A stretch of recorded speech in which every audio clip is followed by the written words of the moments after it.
I'm Naima Latif, and if you're watching this, that means you're one of the 4.6 billion people from around the world who are using an electronic device to talk to people. In these times, people are using the internet to talk to everybody: friends, neighbors, family members, co workers. People are on their cell phones and computers all day long. Now, if you're in business, that is great news. That means you can sell your products and services all day long and never have to leave your home. All you need is a media connection, somebody to connect you to an audience. And that's why I'm talking to you today. We produce programs, and our audience members are people who shop. They buy clothes, food, beauty supplies, cleaning supplies, home repair, transportation services, child care services. Whatever you're selling, they need to buy it. We're your media connection. Just follow this link, and tomorrow you can sit back and relax at home while your business is making you money.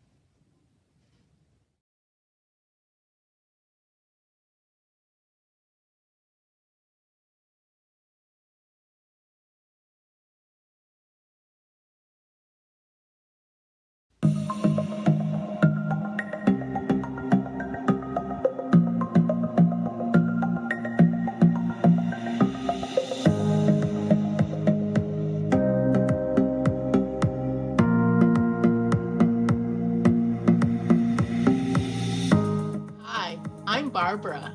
I'm Cheryl. And I'm Naima. We're three black moms.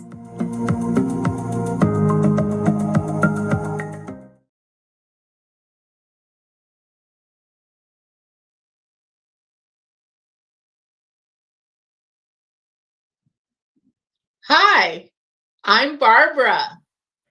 I'm Cheryl. And I'm Naima. We're three black moms. And this is our first live show. Welcome, everybody. Today, we're going to talk about how well do you know your children? You know, it's a funny question too, because when they're little, you know everything about them. And because because you're dropping them off or picking them up, you know their school friends, you probably even know the parents. And then something strange happens as they get older.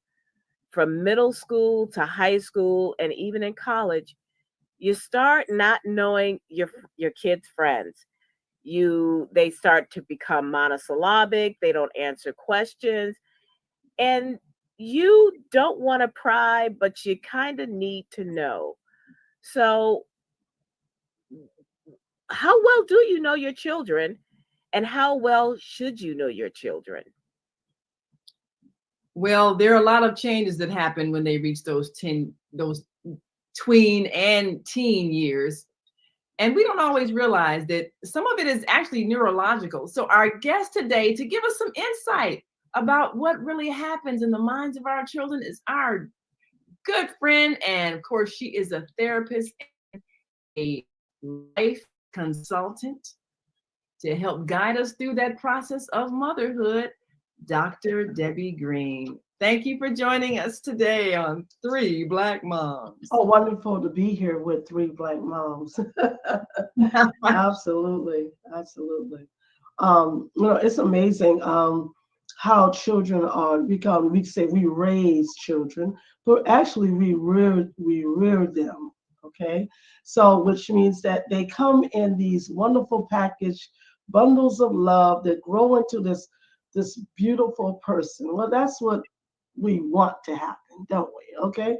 So, but the overall thing about this is, I was listening to your show the other day and was trying to kind of get in there to add this and add that. So that's why I reached out to Naima. I said, I think they may want to know a little bit about this. Mm. The biochemical side of adolescence, but more so as we go from child to adolescence to young adults, and it's all different processes different mental processes as well as emotional processes. As I was telling Naima, when they are young, under the age of 10, they're pretty moldable. I mean, they should be. Of course, they have to go through the terrible twos. Once they get over the terrible twos, then between 3 and 10, they're very moldable. You can actually guide them, if you have what they call not a real strict, but a steady, consistent, repetitive, upbringing, as one would say. So once that's done, then we teach our children how to be codependent, by the way. Okay. So, which means we always tell them what to do, how to do it, how long to do it. And they go through this society learning codependency. How does that interrupt a child's mind? Oh, tremendously, because it's not actually taking the control of itself. So, to make a long story short, again, between birth and usually 10 years old, they're very moldable. Between 10 and 15, they're not even listening to you. Mm. They're in their own worlds. They're literally in their own worlds.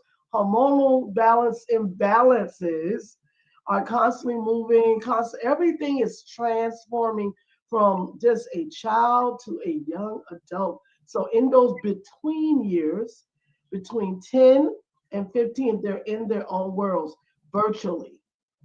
They're in their virtual world. So you always wonder, like, okay, little Bobby, didn't I tell you to go wash the dishes? Wash the dishes. And okay, mom. But he goes right back to what he's doing. Because mom didn't actually say wash the dishes at 3:15 Yes. approximately. So if you don't give your child specific directives, they will think they have time. That's what they do because they're in their own worlds. So it's almost like you got to guide them, push them, guide them, push them, but also let them make those independent choices.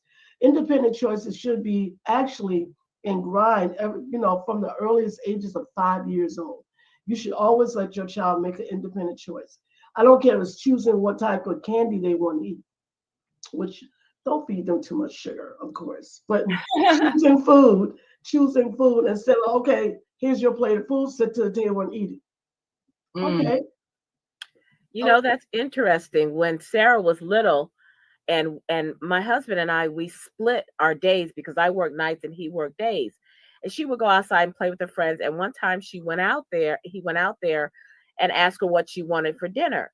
And her friends were just shocked, says, oh, she gets to choose. But we had always done that because sometimes he cooked, sometimes they went out. He used to pick her up from school, and they'd go to the 99 restaurant and she'd do her homework, and and they'd eat there. So but we always thought, well, you just ate, like you said, you just ate what was in front of you, or you didn't eat. And but it just makes sense that she always had choices, or Mm-hmm. almost always had choices. Mm-hmm. Yeah. And And sometimes I think it has to do with their personalities because even when my kids were young, Lorelai was very particular about what she wanted to wear. She would pick out her own clothes, and this was at the age of 2. I'm mhm. trying to remember if John, her twin brother, even cared that much.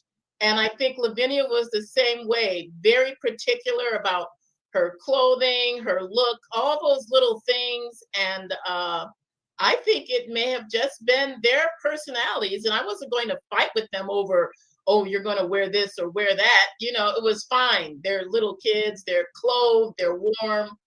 Go with it. Oh, So I have a absolutely. question then, because a lot of times children go through these phases where they want to have, purple hair or shave half their head and everything. And parents get upset because it's some way out self-expression. What is that? Is that hormonal? Is that, trying to express themselves? What is that when we're seeing behavior that we can't explain? It's based on several factors. It is the personality, because you have to understand, personality is not formed up until 18 years old. So if there is any type of choice or decision making that your child is doing, is based upon sensory organs. It's not based upon any personality, believe it or not. That means that if they see something that's pleasing to the eye, they choose it. If they like what it tastes, they choose it. If they like what they hear it or don't hear it, you know. So our sensory organs take precedent over, as we grow, you know what I'm saying? Like as early as, the baby in the womb, their sensory organs, the first thing that develops, the brain is developed up until actually, I think it's the fourth trimester. I mean, totally where it's not fully developed, but it's developed enough where they can sense, like putting thumbs in their mouth. You know, how do they know they even have a thumb? They had to sense. The brain had to activate that sensory organ. So to kind of elaborate on that is when they choose something is based upon what society is showing them and also what they feel about themselves. So that's another thing, the self-esteem thing. And like we see what happens, I don't know, maybe like middle school, I guess it's around puberty. And, I don't know about boys, but I know girls, they go through that mean girl phase where, it's like the cliquish thing. It's really important to belong or not belong. It's like self-esteem is really critical at that point. So is there a hormonal or, some type of physiological reason why they're going through that phase of self-development and identity? Yes, it is. The serotonin's in the brain. Actually, it depends. If the child ever experienced trauma, let me go back a little bit.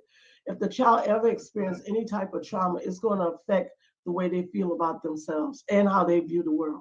So normally, if let's say, for example, if a child experienced trauma in a domestic dispute or violence in their family or what have you, that child's brain chemistry literally changes, Naima, Wow. because it is caused due to the pressure.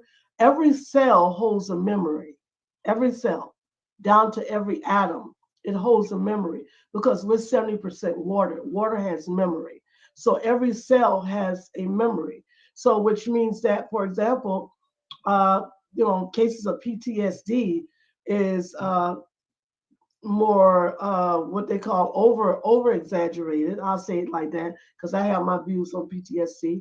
But what I'm saying is it is a recollection of a memory. That memory then influences the way they think and also the way they feel. Because let's say you had a negative thought, I'm not worthy, no one loves me. Okay, you're gonna feel that. It's a feeling that goes along with that. So if they feel that on a regular basis, if they start uh, getting, feeling what they call self-defeat, start self-sabotaging and self-destruction, everything is time and frequency. So which means that they did it like, let's say 4 times a day. Okay, that's 4 times a day times 7 days a week. So in other words, the brain is literally being trained to think and feel this way. You can tell them all day long, oh, I think I love you, I appreciate you, you're the wonderful, but if they're constantly feeling that way, then they're literally training themselves how to not accept that love. So we call that self-sabotage, which is pushing away, self-defeat, which is the thought patterns. And usually they'll come out and say, oh, no, you don't love me. Oh, yes, I do love you. So why would a person not receive love? Because they don't love themselves. So children, they do this again, experiencing some type of trauma in the home, where a person might have gotten in they might have said, oh, you're a bad child. And I always tell parents, never tell your child that they're bad.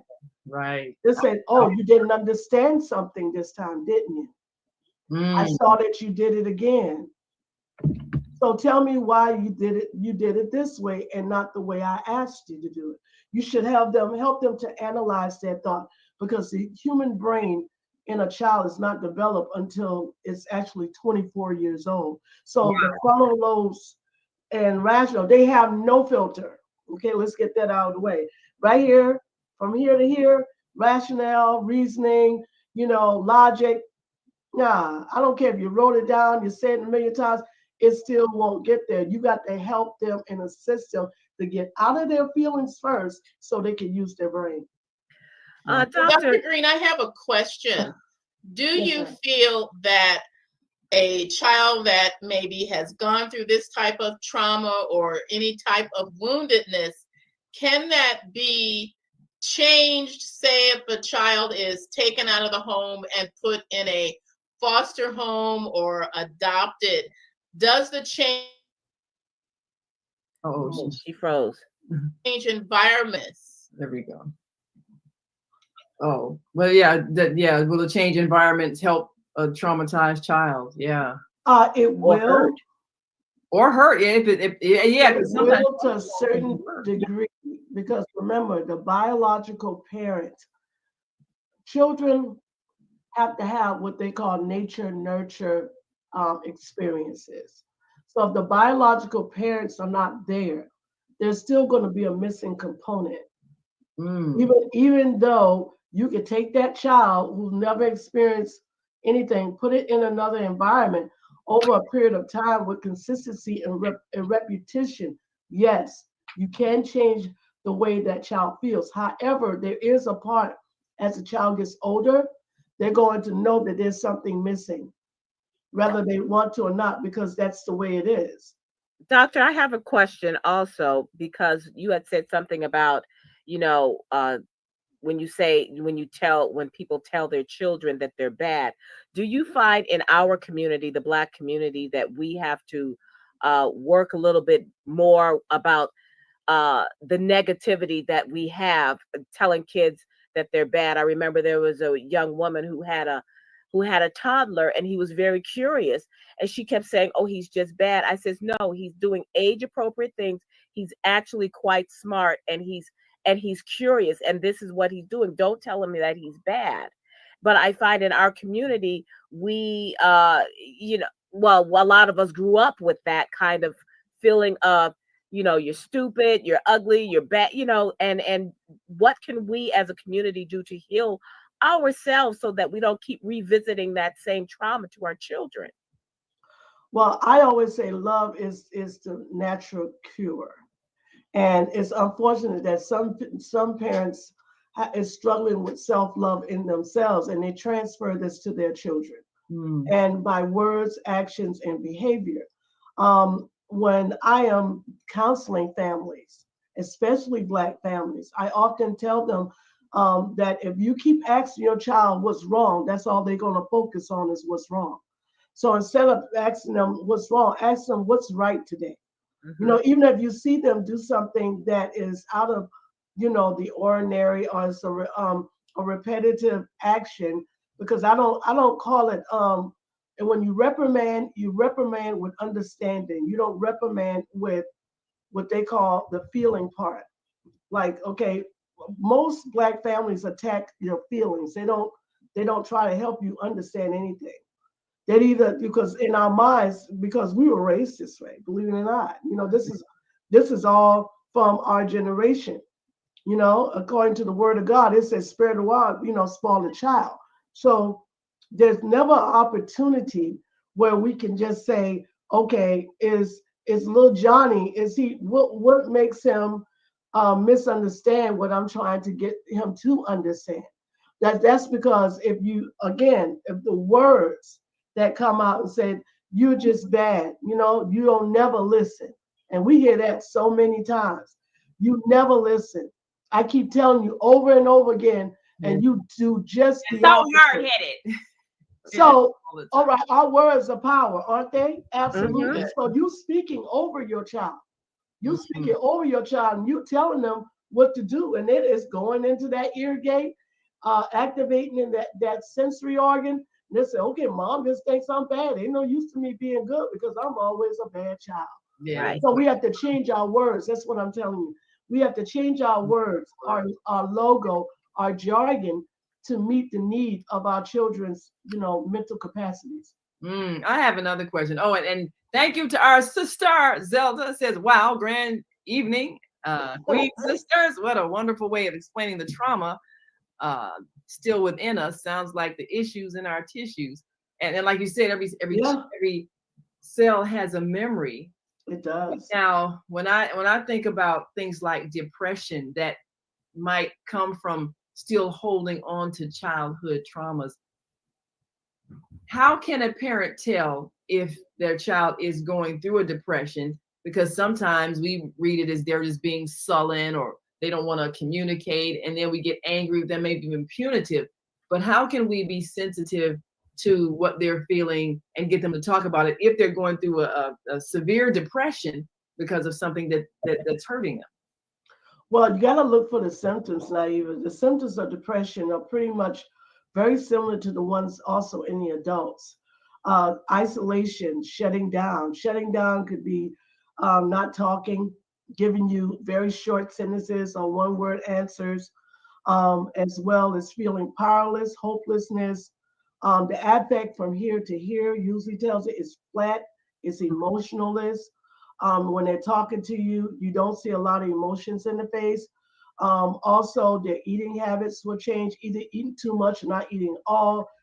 Sleeping habits will also change, either sleeping too much or not sleeping at all. Usually, it's if they're having panic attacks with anxiety or usually not wanting to play with peers, not wanting to talk to family, just going inward, a lot of inward things.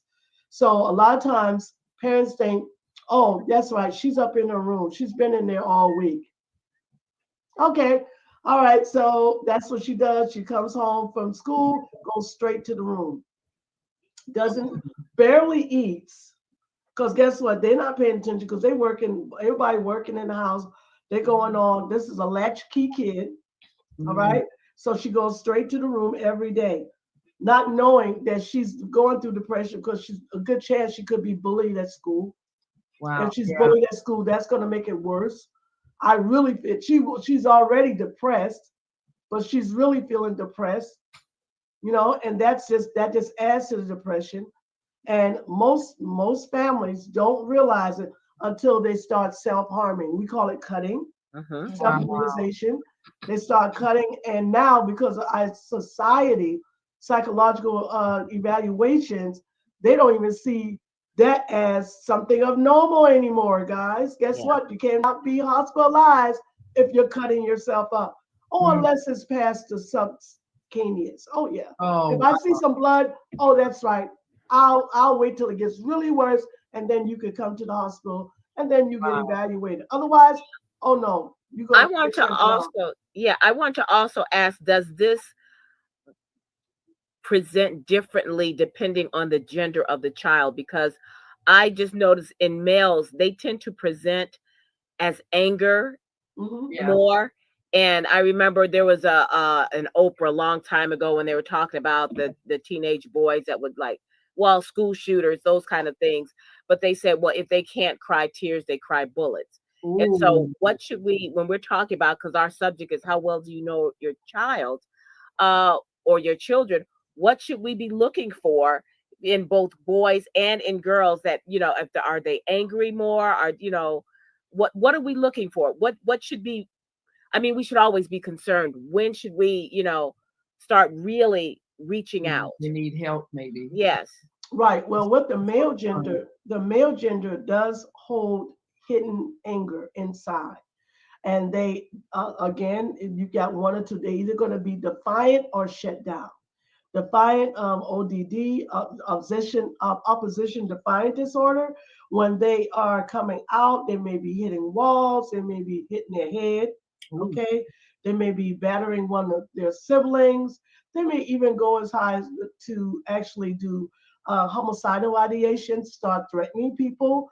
I'm going to kill you, I'm going to hurt you in some kind of way, right? So families usually don't know what to do, and they usually bring them to get evaluated. Call the police then takes them to get evaluated. So, but what happens prior to that, when your child starts to feel anger, it's a good chance that we go back to that nature nurture thing. Is he missing something? What's not there?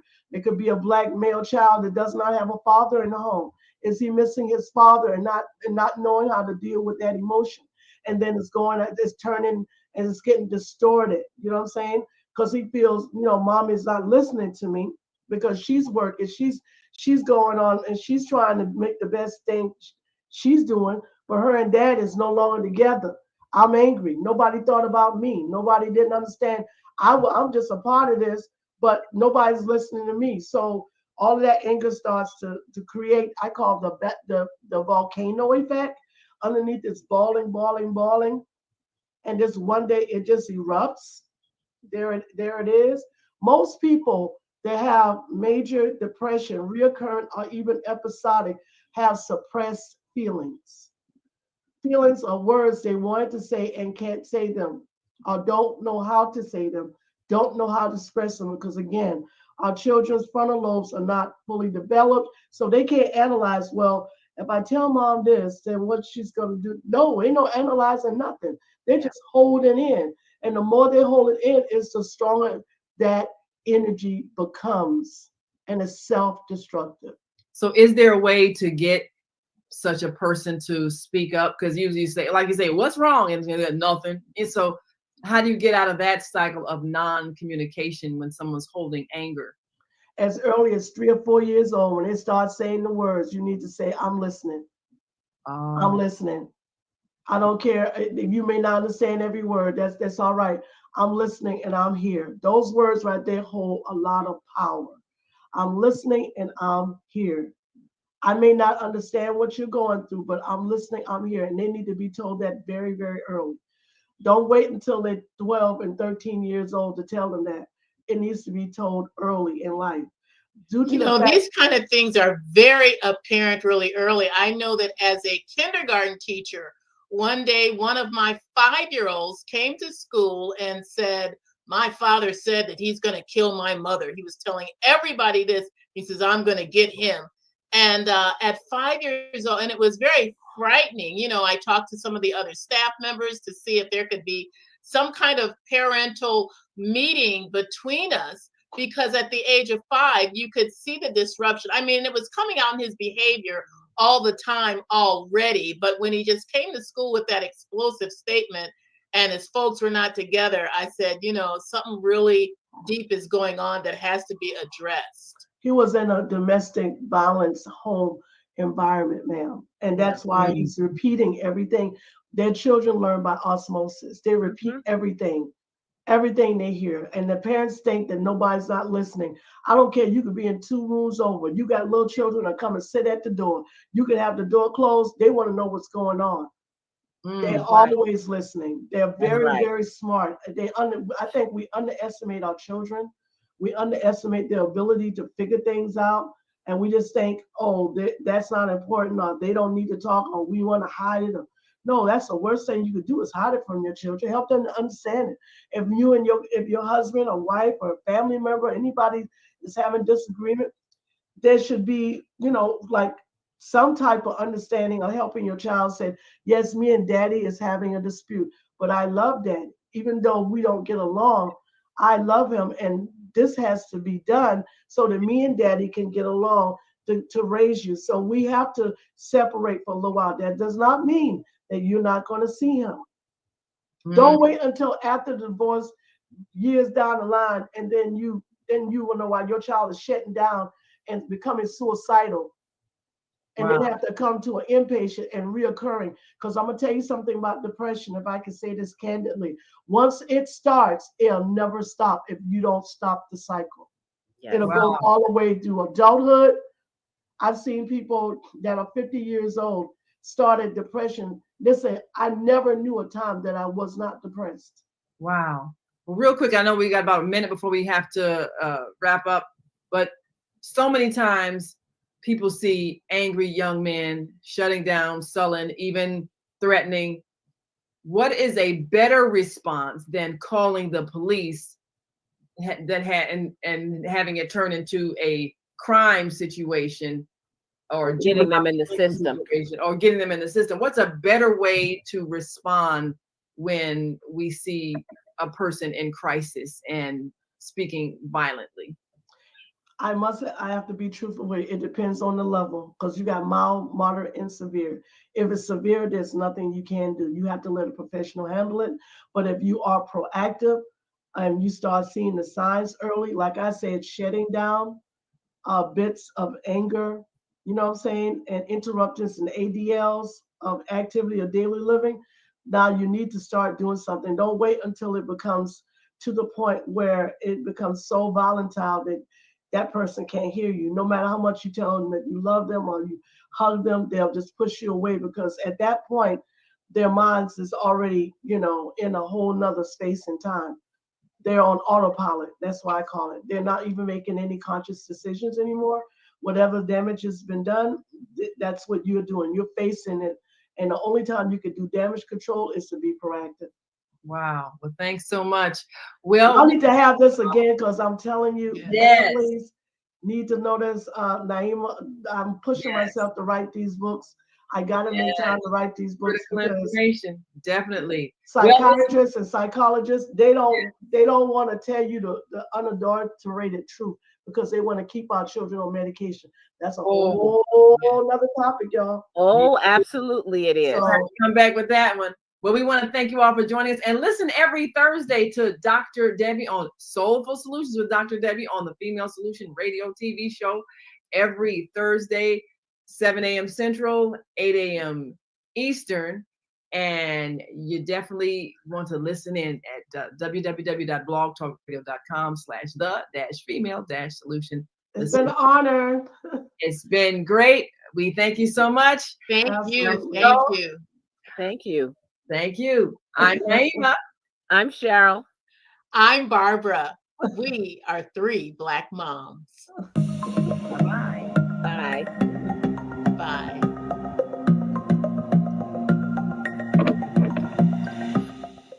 Hi, I'm Barbara. I'm Cheryl. And I'm Naima. We're 3 Black moms. And in case you didn't notice the resemblance, we're also 3 sisters.